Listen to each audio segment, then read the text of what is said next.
Hi everybody, welcome back. This video is all about forward bends. Let's begin standing at the top of our mats. Bring your hands to prayer. Cleansing breath in, exhale out. Inhale, circle the arms wide up and overhead, Urdhva Hastasana. As you exhale, hinge at the hips. Come on down, lower your hands to a block. Try to find extension from the tailbone to the crown of the head, maybe hands to thighs, and then eventually bow into your forward fold Uttanasana. Let's do that again.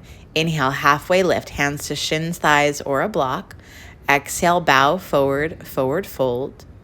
One more time, engage the back muscles to lengthen the spine long. Well done.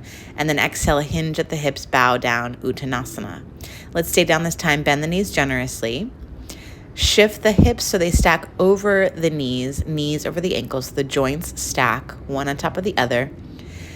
I tend to lean back in my heels, so I'm shifting the weight more forward so I can extend my legs straight and maybe go a little bit deeper, grab onto the backs of your ankles and pull yourself into a deeper fold.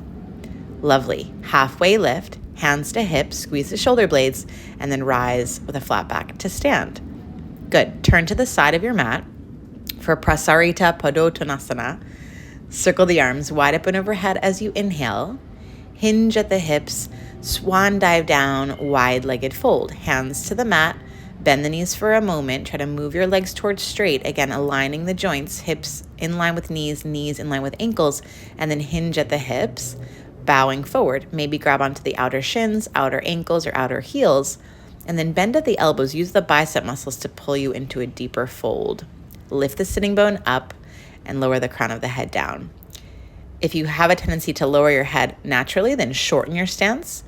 If you're wanting to get your head to the floor, then widen your stance and lower your head down. You can even deepen your fold by walking your hands towards the wall behind you and creating like a push-up position as you bow a little bit deeper. Planting the hands and drawing yourself in. I'm pretty low here, so I'm going to lower down to my forearms and maybe take my hands in prayer behind my head. It's almost like a setup for a tripod headstand, but I'm just in the forward fold. It feels really lovely. Enjoy a couple breaths. Halfway lift when you're done. Walk yourself to the top of the mat, right leg lunge. Plant the hands down and then step back to a downward facing dog pose. Pedal through the legs as you like. This is technically a forward bend. It's so many things, but it is primarily a forward fold. Lift your right leg high up to the sky, three-legged dog, shake it out. Lift your left leg up, three-legged dog, shake it out. I do this probably every time I first enter into down dog. I love it. Bend the knees. Notice if your down dog has like a rounded spine. Try to soften the knees first, then move the legs towards straight and melt your heart towards the thighs. Press down through the hands, spread through the fingers. Find extension from the hands to the shoulders, shoulders to the hips, and then equal that extension from your hips down to the backs of your knees and down towards your heels. Soften your heart towards the thighs, but keep the upper arm bones super engaged. Well done. Drop down towards your knees, cross the ankles. Let's sit down. Grab your blanket. And then place your sitting bones on the fold of the blanket. So you don't have to have a blanket for this, but it's kind of nice to have. Try not to slouch. The blanket lifts your sitting bones up and extends your spine, so you sit up nice and tall. Dandasana, you can lower your hands outside of your hips, straighten the spine, reach your arms up and overhead. And then with bent knees, I'm going to lower my hands to the fronts of my knees, maybe walk them down to the shins. My feet are actively flexed. Maybe hold on to the ankles, or maybe even hold on to the soles of your feet. Again, you can bend the knees as much as you need to make that happen.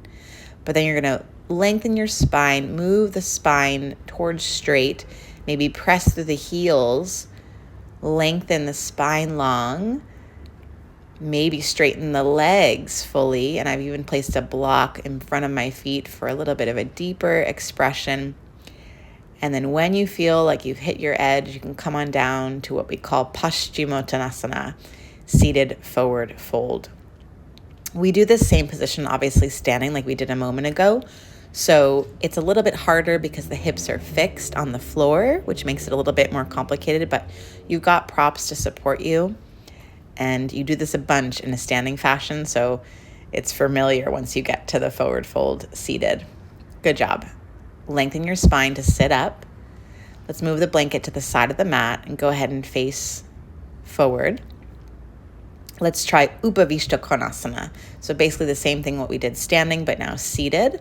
This is a wide angled forward fold. The femur bones are going to naturally roll forward as you come forward. So for a long time we talked about knees facing the ceiling, toes facing the ceiling, but as you walk your fingertips forward with a long spine, you'll notice that the femur bones are naturally kind of rolling inward. The knees go too, and so do the toes. So at this point, I kind of let them roll in as I keep walking, my hands forward, my forearms forward, and then come all the way down. I know that I'm doing the full expression here. I personally really, really love this shape. It's one of my favorites. I have the hip structure to do this pretty easily, but it's still an amazing stretch for the inner groins, the adductor muscles, and of course the hamstrings. I'm bringing my hands together in prayer, like pranamasana, just another prostration offering to the earth, to the practice, to myself. You can do the same if you like. And then rise on up, sit up, bring your feet together now, and knees wide. So Baddha Konasana or Tarasana, star pose. So you can place a block in between your feet if you like that. Feet can be slightly forward for Tarasana or Baddha Konasana, feet together, knees wide. Lengthen your spine. Try to rest your elbows into your knee creases. Extend your spine super, super long, and then keep walking your hands forward. This one takes a while. This one takes some time, so you can give yourself ample time here and maybe lengthen the spine so much that you can get your chin, forehead to a block or to the floor. Baddha Konasana, bound angle pose. Another deep hip opener for the inner groins, for the outer hips, and a very soothing posture as well. Lengthen the spine to sit up, grab the outer thighs, and then give yourself a self-hug for all of that deep hip hamstring work. Really nice job. Sit up with a cross-legged position. Circle the arms wide up and overhead, just a palate cleanser. Float the arms down by the sides, and then bring your hands to prayer. Well done. I hope you enjoyed those forward bends, and I look forward to seeing you in the next video. Thanks for watching.